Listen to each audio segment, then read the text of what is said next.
Munique, oficina mecânica Müller und Söhne, Asnitteirer. A porta se abriu com violência e uma mulher vestida com um terno Chanel vermelho entrou como um furacão. Katharina Weber, CEO da Weber Motors, a empresa automotiva mais poderosa da Alemanha, atrás dela, num reboque, o motor V12 do seu hipercarro personalizado no valor de 800 mil euros. Três oficinas de luxo tinham declarado que era impossível repará-lo. Ela ofereceu 20 mil euros a quem conseguisse resolver o problema. Thomas Hoffmann, mecânico do bairro com as mãos sujas de óleo e um macacão azul gasto, aproximou-se do motor. Ela olhou para ele com desdém. Tu, um mecânico de subúrbio. Os melhores engenheiros da Europa falharam. Thomas não disse nada. Pegou numa chave inglesa e observou o motor em silêncio durante 3 minutos. Depois, fez algo que deixou todos sem palavras. Em exatamente 10 minutos, o motor rugia na perfeição. Catarina empalideceu. O que aconteceu a seguir mudaria 2 vidas para sempre. Katharina Weber tinha 38 anos e construíra um império de ferro e ambição. Aos 25 anos, ela herdara a Weber Motors do pai, e em 13 anos transformara-a na terceira empresa automóvel mais valiosa da Alemanha. Vila no Lago Starnberger See Pentus, em Munique, a vida perfeita em qualquer revista de luxo. Mas essa perfeição rachara há 3 semanas. Ela encomendara um hipercarro personalizado para o Salão Automóvel de Genebra, o Weber Phoenix, por 2 milhões de euros. O motor V12 com 6,5 litros de cilindrada e 850 cavalos custou mais do que a maioria das casas em Munique. 2 semanas antes da apresentação, o motor falhou nos testes, simplesmente parou. Os técnicos da Weber Motors trabalharam dia e noite sem encontrar o problema. Levaram-no para a Rosso Engineering em Maranello. Nada. Depois para a Lamborghini. Nada. Finalmente para um ex-engenheiro de Fórmula 1 em Mônaco. O mesmo resultado, impossível de reparar sem uma reconstrução completa. Isso levaria 6 meses. 6 meses que Catarina não tinha. A feira de Genebra era daqui a 10 dias. Investidores, contratos, a reputação da empresa estavam em jogo. Ela já tinha gasto 2 mil euros sem resultado. Naquela noite, o seu motorista Lucas fez uma sugestão. Um mecânico do bairro. Muito bom. Um que consertava tudo. Catarina riu amargamente. Um mecânico de subúrbio resolveria o que os melhores engenheiros da Europa não conseguiram. Ridículo. Mas ela estava desesperada. A oficina Müller und Söhne ficava em uma área industrial entre galpões cinzentos, cheiro de óleo e metal, piso manchado, ferramentas velhas, mas bem cuidadas.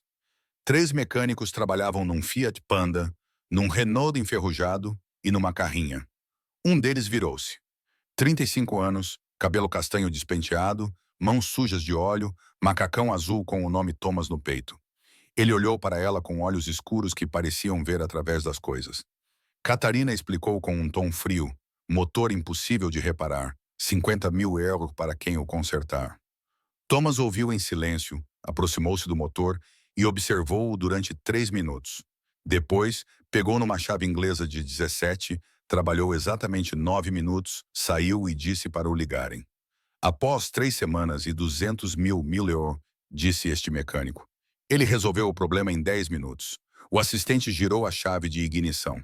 O motor V12 explodiu num rugido perfeito. Ele funcionava. Catarina sentiu as pernas cederem. Thomas já se virava para voltar para o Panda, como se reparar um motor de 800 mil euros fosse rotina. Ela perguntou trêmula como isso era possível. Thomas explicou calmamente que o problema não era o motor. Um sensor de pressão de óleo mal posicionado estava a enviar dados errados.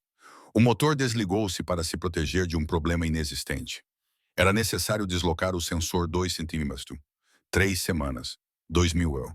Dezenas de engenheiros. A solução era deslocar um sensor 2 centímetros. Catarina sentiu-se estúpida, mas impressionada.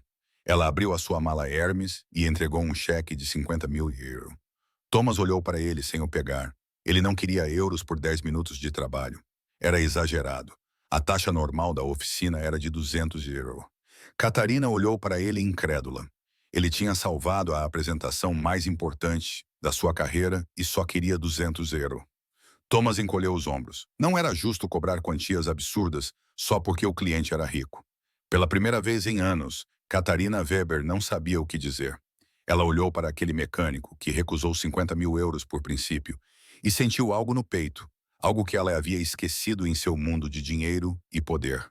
Integridade. Catarina não saiu imediatamente. Ficou na oficina e observou Thomas voltar para o Panda como se nada tivesse acontecido. Os outros mecânicos brincaram com ele de boa índole, perguntando por que ele tinha recusado dinheiro suficiente para comprar uma casa. Thomas sorriu e encolheu os ombros. Ele não precisava de uma casa nova.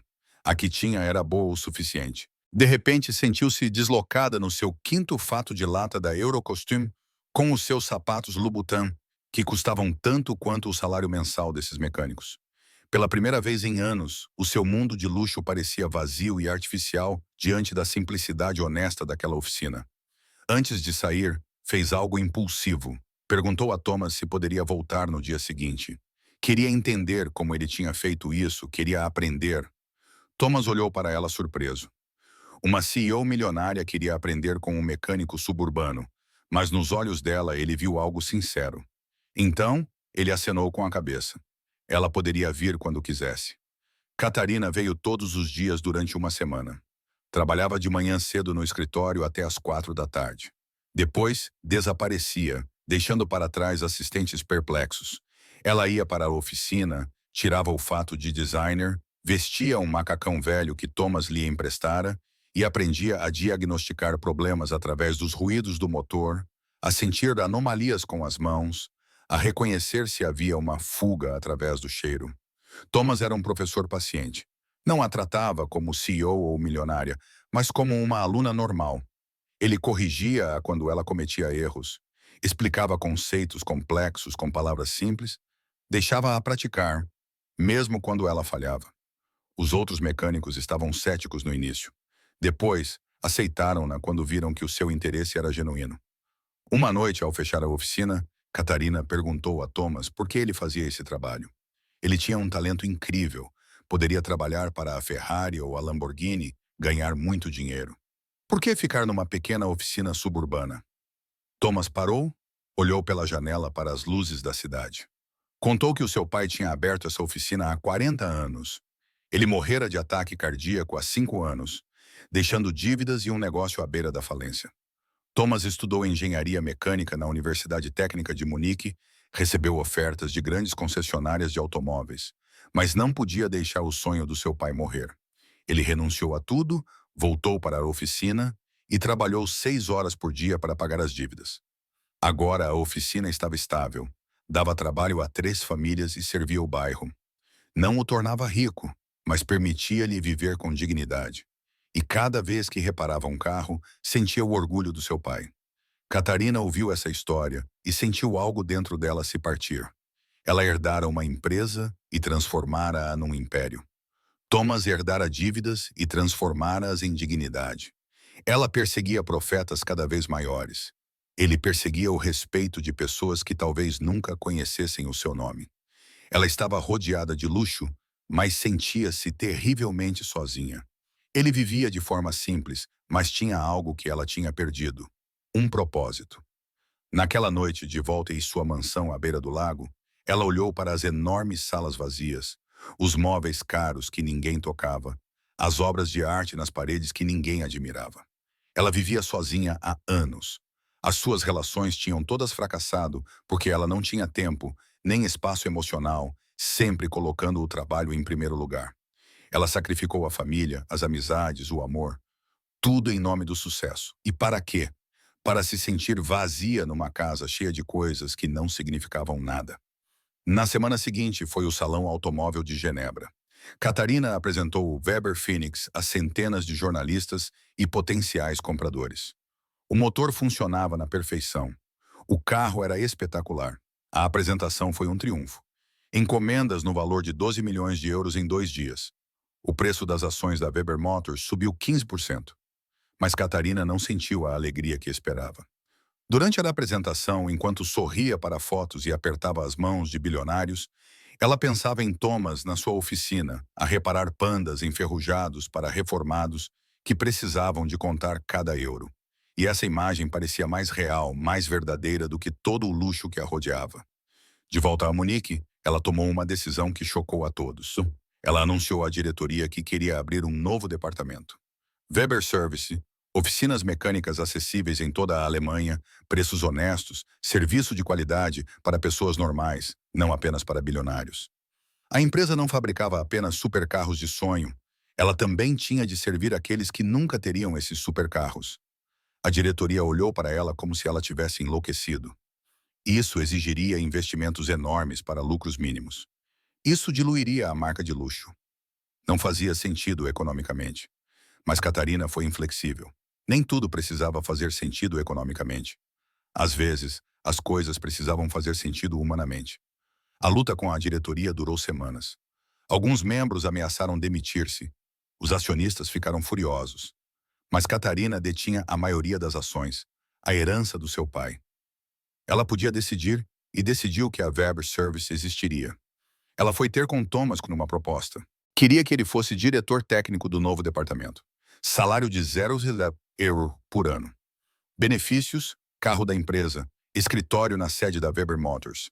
Ele supervisionaria uma rede de oficinas em toda a Alemanha, treinaria mecânicos, criaria padrões de qualidade. Thomas ouviu em silêncio, depois recusou. Catarina ficou sem palavras. Ele recusou €150.000 por ano. Thomas explicou pacientemente.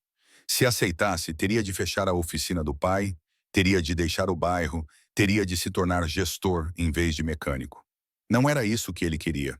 Ele queria sujar as mãos, sentir o cheiro do óleo, ver os rostos dos clientes quando os seus carros voltassem a funcionar. Catarina sentiu a frustração crescer. Ela oferecia uma oportunidade incrível e ele recusava para ficar numa oficina suburbana. Não fazia sentido. Thomas sorriu calmamente. Talvez não fizesse sentido para ela, mas para ele fazia. O sucesso não era medido apenas em euros. Pela primeira vez, Catarina explodiu. Ela gritou que estava a tentar ajudá-lo, a dar-lhe oportunidades pelas quais outros matariam. Ele estava a desperdiçar o seu talento numa oficina onde ninguém jamais o conheceria. Thomas deixou-a desabafar. Então, ele disse algo que a atingiu como um golpe. Tu medis tudo pelo número de pessoas que te conhecem e pelo quanto ganhas. Eu meço pelo quanto sou fiel ao que o meu pai me ensinou e por quantas pessoas ajudo. Temos padrões diferentes. Catarina virou-se e saiu da oficina, batendo a porta. Entrou no seu Mercedes de 150.000 e partiu a toda a velocidade. Gostas desta história? Dá um like e subscreve o canal. Agora vamos continuar com o vídeo. Mas enquanto conduzia, as lágrimas começaram a cair. Ela chorava de raiva, frustração, mas acima de tudo por algo que nunca tinha admitido: solidão. Thomas tinha razão. Ela media tudo com o critério errado e esse critério tinha levado-a ao topo do sucesso, mas ao fundo da vida. 2 semanas sem ver Thomas. Catarina mergulhou ferozmente no trabalho. Trabalhava 16 horas por dia, dormia no escritório para pensar, mas à noite, no silêncio do seu penthouse vazio, a verdade a atingiu. Ela estava profundamente infeliz. Tinha construído um império, mas esquecido por que o construíra. Uma noite, ela pegou o diário que o pai tinha escrito nos últimos anos de vida. Ela leu porque doía. O pai tinha morrido repentinamente, deixando-a sozinha com uma empresa em crise. Ela transformou essa raiva e essa dor em determinação. Ela salvaria a empresa, provaria que era digna, deixaria o pai orgulhoso onde quer que ele estivesse. Mas, ao ler aquelas páginas amareladas, ela encontrou algo que havia esquecido. O pai não escrevia sobre lucros ou sucesso. Ele escrevia sobre o orgulho de ter trabalhado em família, de ter criado carros que faziam as pessoas felizes, de ter construído algo que deixaria um rastro. Ele nunca falava sobre dinheiro, falava sobre propósito, e havia uma frase escrita 2 meses antes de sua morte que a atingiu como um raio. A Catarina é brilhante, mas receio que ela confunda sucesso com felicidade. Espero que um dia ela compreenda que deixar um rastro não significa ser a mais rica, mas a mais útil. A Catarina fechou o diário trêmula. O pai dela tinha visto. Ele tinha visto para onde ela ia, compreendido o risco e ficado com medo por ela. E esse medo se tornou realidade.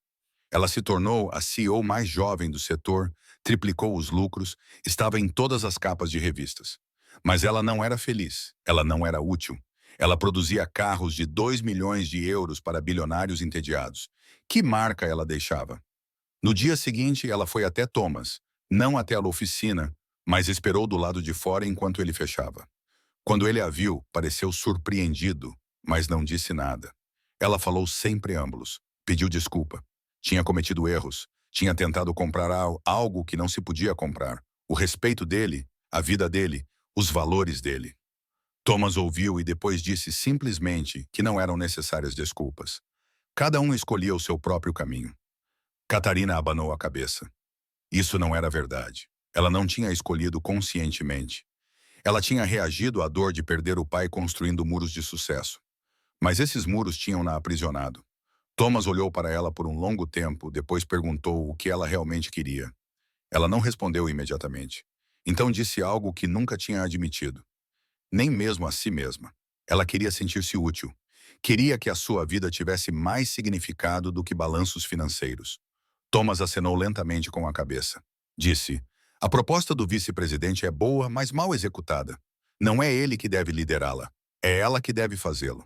Ela precisa de sujar as mãos, compreender realmente como o mundo real funciona, não apenas governar de cima. Se ela realmente quer criar algo útil, precisa de vivê-lo, não apenas planeá-lo. Catarina sentiu algo acender dentro dela. Ele estava certo. Ela sempre delegou, sempre comandou à distância, nunca viveu realmente o que criou. Ela perguntou o que deveria fazer. Thomas sorriu pela primeira vez em semanas. Ele disse que ela poderia trabalhar na oficina, não como CEO visitante, mas como aprendiz de mecânica.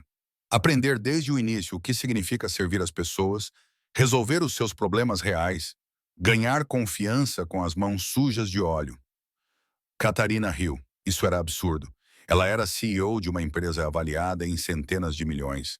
Ela não podia tornar-se aprendiz de mecânica. Thomas encolheu os ombros.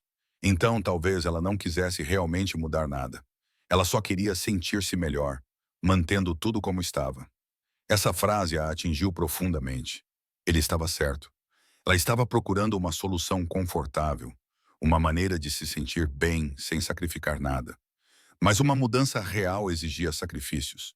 Ela olhou para Thomas e tomou a decisão mais louca da sua vida. Ela disse sim. Catarina convocou a diretoria e fez um anúncio que os deixou sem palavras. Ela tiraria um ano sabático do cargo de CEO. O seu substituto iria gerir as operações diárias. Ela queria tempo para trabalhar na Weber Vice a partir de dentro. O conselho de administração protestou veementemente, mas Catarina foi inflexível. Ela tinha construído a empresa durante 13 anos. Um ano para descobrir se estava a construir a coisa certa não iria destruí-la. Ela começou como aprendiz na oficina Müller und Söhne. As primeiras semanas foram humilhantes. Ela, que comandava centenas de pessoas, agora recebia ordens de todos.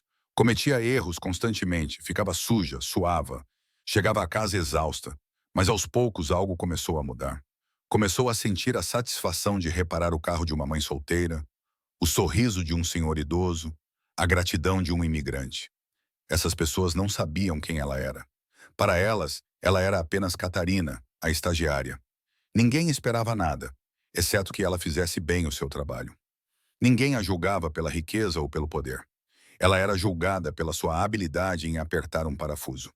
Com o passar dos meses, ela melhorou e aplicou as lições ao projeto. A Weber Vice não seria uma cadeia gerida de cima para baixo, mas sim uma rede de mecânicos independentes formados por Thomas. A Weber Motors forneceria formação, peças sobressalentes a preço de custo e assistência técnica. Em troca, um serviço honesto a preços justos. Ela apresentou o projeto revisto com números reais, clientes reais, problemas reais e soluções. O Conselho de Administração aprovou. O arranque começou com 10 oficinas piloto. Thomas coordenou a formação. Catarina dividiu o seu tempo entre a estratégia e o terreno. Cada decisão era informada pela realidade, não por tabelas do Excel. Os primeiros 6 meses perderam dinheiro. Os acionistas protestaram, mas Catarina resistiu. No final do primeiro ano, atingiu o ponto de equilíbrio. No segundo ano, lucros modestos. Mas, mais importante, a Weber Motors já não era apenas para bilionários. Servia pessoas reais, e isso mudou tudo. A imagem da empresa melhorou. As vendas excelentes não diminuíram. Na verdade, aumentaram, porque a marca ganhou respeito. 3 anos depois de Thomas ter reparado o motor em 10 minutos, Catarina estava de volta à oficina Müller und Söhne, mas desta vez não como cliente desesperada ou aprendiz, mas como parceira. Thomas concordou em expandir a sua oficina, tornando-a um centro de formação oficial da Weber Service. A oficina do seu pai era agora o coração de uma rede que dava trabalho a 300 mecânicos em toda a Alemanha. Catarina tinha compreendido algo fundamental. O verdadeiro sucesso não era quanto se fazia, mas como se fazia. A Weber Motors ainda produzia supercarros de milhões de euros, mas agora também fazia outra coisa. Criava oportunidades para pessoas que queriam trabalhar com dignidade. Oferecia serviços para aqueles que antes não podiam pagar por eles. Deixava um rastro que ia além do lucro e ela, pessoalmente, tinha mudado. Ainda morava na vila à beira do lago, mas agora estava cheia de vida. Ela tinha começado um relacionamento com Thomas, lento e natural, nascido do respeito mútuo e de valores partilhados. Passava metade do tempo no escritório e metade no campo, com as mãos sujas de óleo. As capas de revistas já não lhe interessavam. Ela estava interessada em saber que o que fazia tinha sentido. Uma noite, ao fecharem juntos a oficina, Thomas disse-lhe algo que ficou para sempre com ela. Ele disse-lhe que 3 anos antes, quando ela entrou na oficina como um furacão desesperado, ele viu uma pessoa perdida. Alguém que tinha tudo, mas não tinha nada. E o que ele mais admirava agora não era o quanto ela tinha construído com a Weber Vice, mas a coragem que ela teve para destruir a versão de si mesma que não funcionava. Catarina sorriu. Ela disse que ele lhe ensinou a lição mais importante. O valor de uma pessoa não é medido pelo que ela possui, mas pelo que ela dá. Ela passou anos possuindo cada vez mais e dando cada vez menos. Agora, ela inverteu essa equação e, pela primeira vez em anos, estava realmente feliz. Juntos, viram o sol se pôr sobre os subúrbios de Munique, a cidade que lentamente se apagava. Duas pessoas de mundos completamente diferentes que encontraram um ponto de encontro, não no luxo ou na pobreza, mas na honestidade, na compreensão de que o verdadeiro sucesso não consiste em chegar ao topo, mas em construir algo que vale a pena existir. 5 anos depois, a Weber Service contava com 500 oficinas na Alemanha e expandiu-se para a Europa. Catarina renunciou ao cargo de CEO da divisão de supercarros para se tornar CEO da divisão de serviços. Thomas dirigia toda a formação técnica, mas continuava a trabalhar 3 dias por semana na sua oficina. Ele dizia que, se parasse de sujar as mãos, esqueceria por que tinha começado. Eles tinham 2 filhos. Criaram-nos com a lição de que o valor das coisas não estava no seu preço, mas no seu significado. Ter talento era um privilégio, mas usá-lo para ajudar os outros era uma responsabilidade. O sucesso sem propósito era vazio, mas o propósito sem ação era inútil. A história de como um mecânico suburbano reparou um motor em 10 minutos e mudou a vida de uma milionária tornou-se uma lenda na indústria automóvel. Mas a verdade que só eles conheciam era diferente. Thomas não tinha reparado um motor. Ele tinha reparado uma pessoa. Ele tinha mostrado a Catarina que havia outra maneira de viver, outra maneira de medir o sucesso, outra maneira de ser feliz. E ela tinha feito algo ainda mais difícil.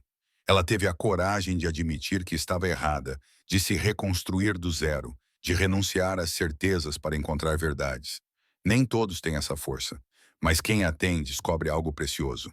Que a única vida que vale a pena ser vivida é a verdadeira, não aquela que parece perfeita por fora. Dá um like se acreditas que o verdadeiro sucesso não se mede em euros, mas em vidas transformadas. Se alguma vez descobriu que o que perseguia não era o que o fazia feliz, partilhe esta história para lembrar que, por vezes, as pessoas mais sábias são aquelas com as mãos sujas de óleo. Inscreva-se para mais histórias que mostram que a humildade vale mais do que a arrogância e a honestidade mais do que o luxo. Às vezes, é preciso uma pessoa simples para nos ensinar verdades complicadas. Às vezes, é preciso perder tudo para entender o que realmente importa. Às vezes, é preciso descer do pedestal para finalmente tocar o chão. Catarina tinha subido tão alto que se esqueceu de como era viver. Thomas mostrou-lhe que a vida real não acontece em William C., mas em oficinas, onde as pessoas se ajudam umas às outras. E essa lição, essa simples lição de 10 minutos, valeu mais do que todos os milhões que ela ganhou. Porque o dinheiro compra coisas, mas só a honestidade compra respeito. E só o respeito constrói uma vida que vale a pena ser lembrada.